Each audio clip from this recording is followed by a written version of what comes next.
Guys, it's Gerda. I'm back with another easy card. This time I'm using the Dachshund Clear Stamp Set. But first of all, I wanted to say thank you to all of you for engaging in the comments and letting me know if you even care for this type of video. I mean, the thing is, there's so many amazing card makers out there, and whoa, it's amazing. And I'm the illustrator of our stamps, so like that's my creative jam. But I also enjoy making cards, but it doesn't have this level that I see sometimes out there. They're usually pretty simple cards because I pour my creativity into the characters of those little critters, and that's my jam. And yeah, it wasn't until recently that I thought, well, maybe there is some value in that though for you, because then you can see, okay, where do I start? Because it can be overwhelming, right, to start a new hobby. So this time I'm using one of the Dachshunds from the Dachshund's Clear Stamp Set that we released last year.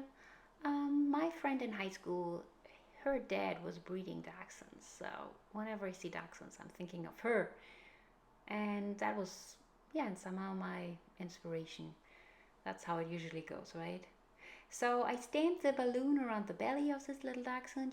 It's also funny to add a balloon to the tail, or yeah, so that was the idea, that you can kind of combine it the way you want. So, and I'm fussy cutting out all together. If you work with dies, then yeah, you would do that in a separate step. Here I'm trying to fix a little bit of the ink that came out, like taking the blender to push the ink back. So in this step of the card making, I'm gluing a little bit of white cardstock on the front panel of the card base, but it's a little bit smaller, and this way I'm gonna have this white blue edge on the left side, and that is just a small accent that I just like as a style. It just makes the front a little bit more interesting. It's a little bit different than having an equal border all around. You don't need a frame die for this. That's why I'm trying to show you how to still add some interest. And now I'm like, I'm gonna leave this like this. So I take a white gel pen and I just add some dots. You could also add some stripes or stars or hearts, or I don't know, I just go ahead and add some dots, something super simple. Just yeah, I could also see like random dots could be interesting, kind of like confetti style or something. I mean, there's really no right and wrong in doing crafts or arts. There just is. So now I'm looking at the card and I'm really liking the way the dachshund and the balloon, they pop in front of the white background.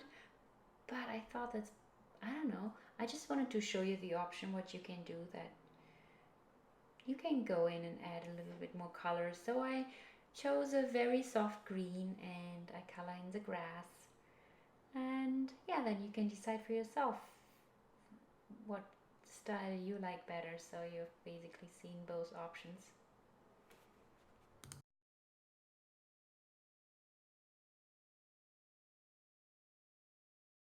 Now I'm looking at my card and I'm thinking, the balloon needs a little bit of more dimension. So I'm choosing a little bit of a darker red and go on along one side, blend it in with a lighter color, and this makes gives appearance, like more of a round appearance to the balloon. And then I'm like, okay, I have glossy accents, I can add it. So if you're not familiar with glossy accents, it's this liquid that you can put on like certain areas of your cards, usually to it gives kind of an impression of like glass or something that's shiny, and it's gonna be a little little bit raised when you go over it with a finger. The thing is though that it needs to dry a long time, so you can't make a card and tuck it in the envelope 5 minutes later because it would really stick. So it is something if you make cards hours ahead of time. So I cannot tell you how long it takes, but now I'm flicking a little bit the card, which usually helps for this glossy accent. It's hard to see, it's hard to show that in a video, but it helps the flickering against the card. It helps a little bit for the glossy accent to be distributed, so you don't have bubbles or anything. So the little Dachshund card is done. You can of course add a sentiment on the inside now or later when you need the card. That's totally up to you. Yeah, I would love to hear from you in the comments. So yeah, maybe you want to share and let me know if there's anything that inspired you here, or anything that was new to you, or maybe you're a beginner card maker. I would love to hear from you what questions you have. Okay, so let me know in the comments. Now stay creative and enjoy your day. Bye.